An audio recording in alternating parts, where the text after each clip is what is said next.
عزیزان ملت اسلامیہ جیسے ہی اس نوجوان کی ماں نے اپنے بیٹے کے حق میں یہ دعا کی ہے، دراز عمر کی دعا کی ہے، فوراً اللہ تبارک و تعالیٰ نے اس کے ماں کی دعا اس کے حق میں قبول فرما لیا ہے، اور ملک الموت حضرت سیدنا حضرت اسرائیل علیہ نبینا علیہ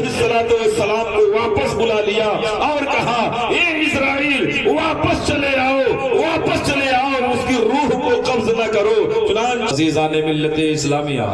میں نے آپ سے کہا درود شریف پڑھنے کے لیے، تو درود شریف پڑھنا دو طرح سے ہوتا ہے، ایک عقیدت و محبت کے ساتھ پڑھنا اور ایک رسمی طور پر پڑھنا یعنی لاپرواہی میں پڑھنا۔ میرے پیغمبر صلی اللہ علیہ وسلم ارشاد فرماتے ہیں دونوں درود میری بارگاہ میں پیش ہوتا ہے، جو درود رسمی طور پر پڑھا جاتا ہے لاپرواہی میں پڑھا جاتا ہے، ایسے ہی پڑھ دیا جاتا ہے، وہ درود میری بارگاہ میں فرشتوں کے ذریعہ پیش ہوتا ہے، مگر میرے آقا صلی اللہ علیہ وسلم آگے ارشاد فرماتے ہیں جو درود رسمی طور پر نہیں، لاپرواہی میں نہیں، رنجیدہ ہو کر کے نہیں، غمگین ہو کر کے نہیں، بلکہ عقیدت و محبت کے ساتھ پڑھا جاتا ہے، اس درود کو میں خود اپنے کانوں سے سنتا بھی ہوں اور اس درود شریف پڑھنے والے بندے مومن کو پہچانتا بھی ہوں۔ عزیزان ملت اسلامیہ، اس حدیث پاک کو سننے کے بعد اب آپ یہ ذہن، یہ نظریہ بنا کر کے درود پاک پڑھیں کہ ہمارے اور آپ کے درود کو ہمارے اور آپ کے نبی جناب محمد رسول اللہ صلی اللہ علیہ وسلم خود سنیں بھی اور ہمیں اور آپ کو پہچانے بھی۔ تو ایک مرتبہ جی لگا کر کے پڑھیں اللہم صلی علی سیدنا مولانا محمد بارک وسلم صلاۃ و سلام علیک یا رسول اللہ صلی اللہ تعالی علیہ وسلم۔ عزیزان ملت اسلامیہ،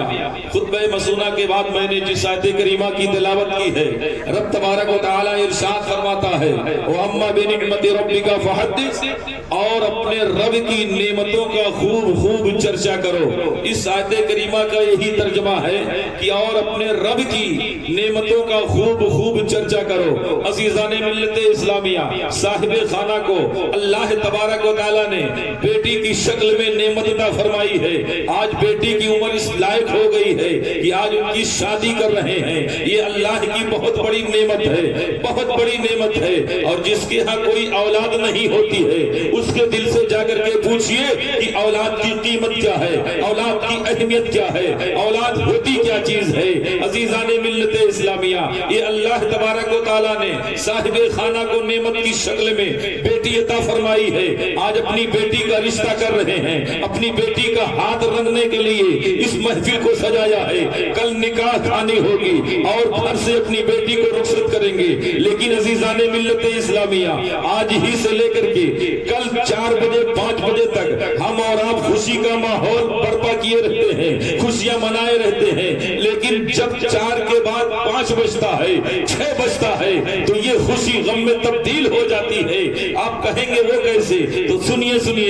ہم خوشی منا رہے ہیں، محفل میلاد مصطفیٰ کر رہے ہیں، طرح طرح کے کھانے پکا رہے ہیں، باراتیوں کے کھانے پینے کا اچھے سے اچھا اور ہر اپنی حیثیت کے مطابق ہر انسان کرتا ہے اور خوشیاں مناتا ہے کہ ہمارے گھر کی عزت چلی جائے، ہمارے گھر کی عزت یعنی بیٹی اچھے سے رخصت ہو جائے اور ہماری گھر کی عزت بچ جائے۔ عزیزان ملت اسلامیہ، آج ہم اور آپ اس کام میں برابر کے شریک ہیں عزیزان ملت اسلامیہ، لیکن جیسے ہی رخصتی کا وقت ہوتا ہے،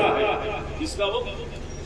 رخصتی کا وقت ہوتا ہے، دولہا آنگن میں آتا ہے اور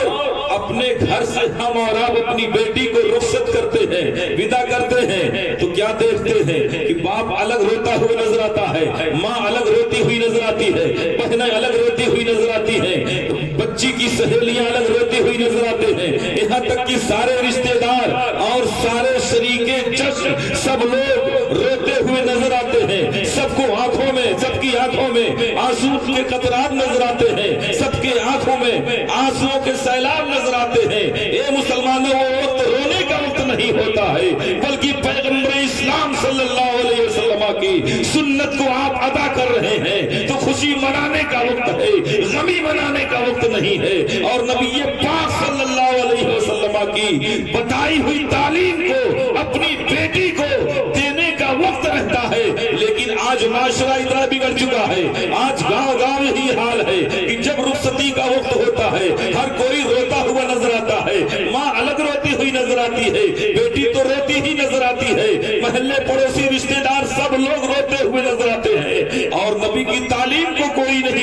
ہے۔ نبی پاک صلی اللہ علیہ وسلم نے ارشاد فرمایا، کیا ارشاد فرمایا؟ اس سے پہلے میں آپ کو بتا دوں کہ نبی پاک صلی اللہ علیہ وسلم نے جتنے بھی کام کیے ہیں یہ سارے کام اصلاح امت کے لیے کیے ہیں، یہ سارے کام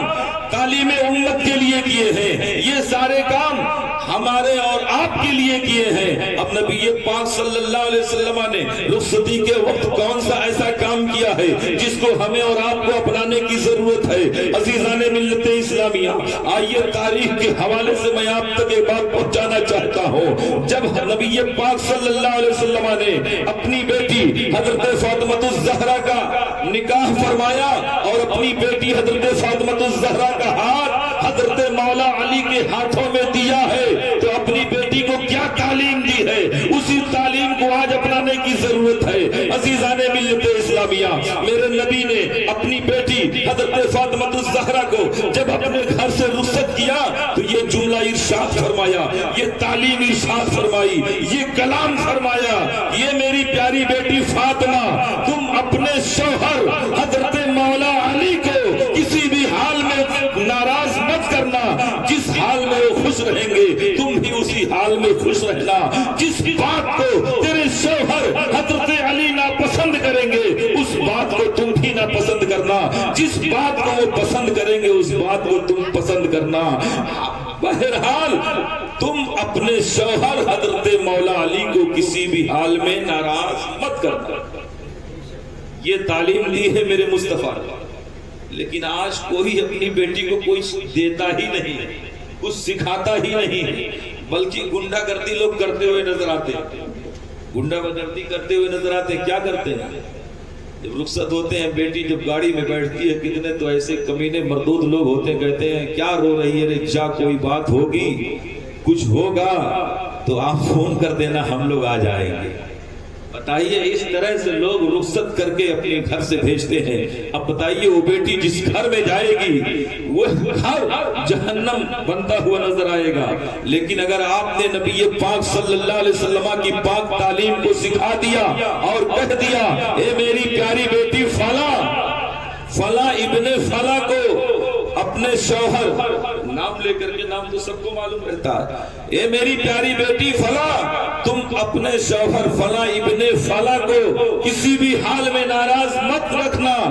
تمہارا شوہر جس بات کو پسند کرے گا تم بھی اسی بات کو پسند کرنا، اور تمہارا شوہر جس بات کو ناپسند کرے گا تم بھی اس کو ناپسند کرنا۔ بہرحال تم اپنے شوہر کی مرضی کے مطابق زندگی گزارنا اور اپنے شوہر کی نافرمانی نہ کرنا بلکہ فرما برداری کرتے ہوئے نظر آنا پوری زندگی۔ عزیزان ملت اسلامیہ، اگر آپ نے یہ جملہ کہہ کر کے اپنی بیٹی سے اپنی بیٹی کو کہہ دیا اور کہہ کر کے رخصت کیا تو میں پوری گارنٹی اور ضمانت کے ساتھ کہنا چاہتا ہوں کہ آپ کی بیٹی جس گھر میں جائے گی وہ گھر جنت کا گہوارہ بنتا ہوا نظر آئے گا۔ لیکن اگر آپ نے مصطفیٰ کی تعلیم نہیں دی ہے بلکہ اس بیٹی سے یہ کہہ دیا ہے جا جا، ارے چل چل، کوئی بات ہوگی تو ہمیں بتا دینا، تو اس طرح سے اگر آپ نے کہہ دیا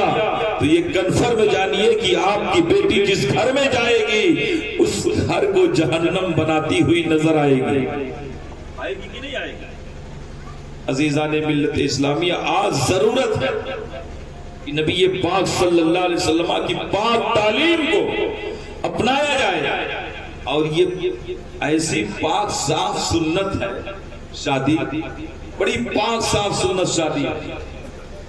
تقریر میں بھی انعام ملتا ہے، کیا بابو اگر اور ہو تو لے آؤ، کچھ بچاؤ چاہو، شاعر لوگ کو تو خوب دیتے ہیں، تقریر کرنے والوں کو کوئی دیتا ہی نہیں ہے۔ یہ ہماری قوم کا بہت بڑا المیہ ہو چکا ہے، لیکن میرا خیال ہے کچھ سالوں کے بعد ہی لوگ تقریر کرنے کے لیے نہیں ملیں گے، آج ہی بہت مشکل سے ملتے ہیں۔ بہرحال پڑھیے درود پاک، اللہم صلی علی